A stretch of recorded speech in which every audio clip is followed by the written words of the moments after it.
incarcerated former Prime Minister of Pakistan, Imran Khan, has said the Trump administration's engagement directly with Pakistan Army Chief Asim Munir clearly demonstrates where the power lies in Pakistan. Mr. Khan said the meeting vindicates his stance that the civilian government has no power and the country is under de facto martial law. Quote, Pakistan does not have a hybrid system, rather a brutal martial law, a complete dictatorship. A clear manifestation of this was President Trump choosing to meet Asim Munir instead of Shehbaz Sharif or Zardari because he knows that Asim Munir holds all the power. That is also why I have always said that negotiations should be with the ones who hold power, unquote.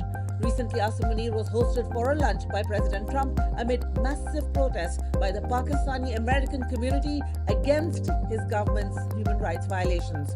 Mr. Imran Khan also slammed the drone attacks in the Khyber Pakhtunkhwa province in which multiple civilians were killed. The former Prime Minister said, quote, the loss of innocent lives in drone attacks in areas of Khyber Pakhtunkhwa is extremely tragic. I have protested and marched all over the world against American drone attacks in Pakistan, and my stance on this issue is clear and well known. Every time innocent people are killed, terrorism increases. The Khyber Pakhtunkhwa government should register criminal cases, FIRs, against those responsible for these drone attacks, unquote. Mr. Khan was also allowed a brief meeting with his family while his political aides and lawyers continued to be denied access. Mr. Khan has not been seen in public since August 5, 2023, when the military regime took him into custody.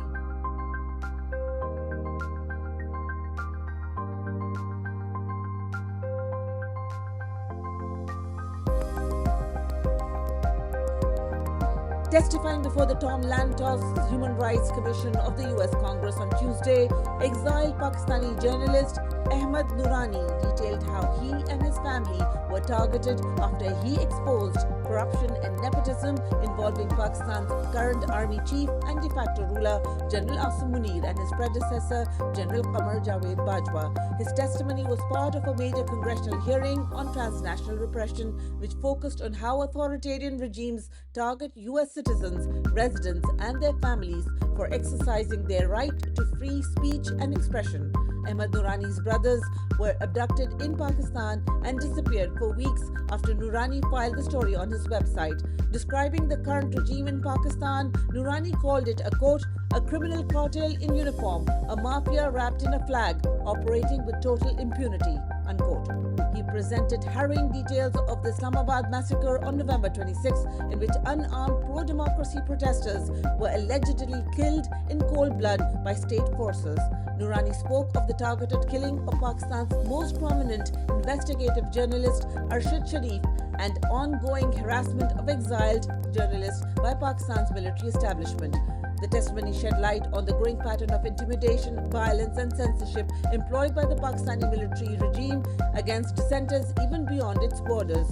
Besides Ahmad Noorani, dozens of overseas Pakistanis, especially supporters of Imran Khan on social media, had their families in Pakistan targeted, including Dr. Shehbaz Gill and Azhar Mashwani, whose brothers were disappeared by military intelligence agencies for weeks.